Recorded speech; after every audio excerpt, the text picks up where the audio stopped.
అందరికీ నమస్కారం.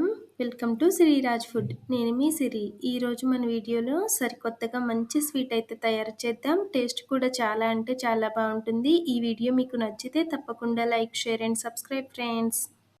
దీనికోసం ముందుగా మిక్సీ జార్ తీసుకొని 1 కప్పు ఉప్మా రవ్వ, 2 స్పూన్ల పంచదార వేసి ఉప్మా రవ్వని మెత్తగా మిక్సీ పట్టుకోవాలి. రవ్వ అనేది ఈ మాత్రం నలిగితే సరిపోతుంది. ఇప్పుడు ఇందులోకి ఏ కప్పుతో రవ్వ తీసుకున్నామో అదే కప్పుతో 1 ఇంచు తక్కువ ఉండేలాగా పచ్చి పాలు కానీ కాచిన పాలు కానీ తీసుకొని కొద్ది కొద్దిగా పోసుకుంటూ ఉండలు కట్టకుండా మంచిగా కలుపుకోవాలి. రవ్వ అనేది ఈ మాత్రం ఉంటే సరిపోతుంది. ఇప్పుడు ఇందులోకి 1/2 teaspoon baking powder, 1/2 teaspoon వంట సోడా, చిటికెడు ఉప్పు వేసుకొని కొద్దిగా పాలేసుకొని మంచిగా కలుపుకోవాలి. ఉప్పు వేయడం వలన ఈ స్వీట్ అనే కాదు ఏ స్వీట్ అయినా టేస్ట్ చాలా బాగుంటుంది, బ్యాలెన్సింగ్గా ఉంటుంది. ఇలా కలుపుకున్న పిండిని మూత పెట్టి ఒక పావు గంట పాటు పక్కన పెట్టుకోవాలి. ఒక మిక్సీ జార్ తీసుకొని 1 కప్పు పచ్చి కొబ్బరి వేసుకొని మెత్తగా మిక్సీ పట్టుకోవాలి. కొబ్బరి పొడి అనేది ఈ మాత్రం అయితే సరిపోతుంది. పచ్చి కొబ్బరి లేదు అనుకుంటే ఎండు కొబ్బరి పొడైనా వేయొచ్చు. పట్టిన కొబ్బరి పొడినైతే ఒక ప్లేట్లోకి తీసుకొని పక్కన పెట్టేద్దాం. గ్యాస్ మీద కళాయి పెట్టుకొని 1 స్పూన్ నెయ్యి వేసి అలానే మనం పట్టిన కొబ్బరి వేసి 1 కప్పున్నర బెల్లం వేసి దీన్ని దగ్గరికి వచ్చే వరకు ఉడికించుకోవాలి. బెల్లం కరగడానికి నీళ్ళేమీ పోయాల్సిన అవసరం లేదు. కొబ్బరిలో ఉండే తేమకే బెల్లం అనేది కరిగిపోతుంది.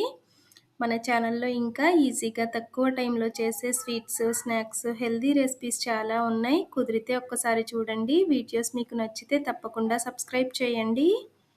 మూత పెట్టామంటే ఆవిరికే బెల్లం అనేది కరిగి చక్కగా దగ్గరగా ఉడికిపోయింది కదా. ఇప్పుడు దీనిని చల్లారిన తర్వాత చిన్న చిన్న ఉండలుగా చేసుకోవాలి. ఇలానే అన్నీ తయారు చేసి పక్కన పెట్టేద్దాం. మనం ముందు కలిపి పెట్టిన పిండి అనేది వంట సోడా, బేకింగ్ పౌడర్ వేసాం కాబట్టి రవ్వ అనేది చక్కగా తొందరగా నానిపోతుంది. ఇలా నానిన రవ్వని ఇంకొకసారి మంచిగా కలుపుకొని గుంత పొంగనాల పెనం ఉంటుంది కదా, ఆ పెనంలో ఒక్కొక్క చుక్క నెయ్యి వేసుకొని మనం ముందు కలిపి పెట్టిన పిండిని ఒక్కొక్క గరిట వేసి, పొంగనాల పెనం లేదు అనుకుంటే ఇడ్లీ పాత్రలోనైనా వేయొచ్చు.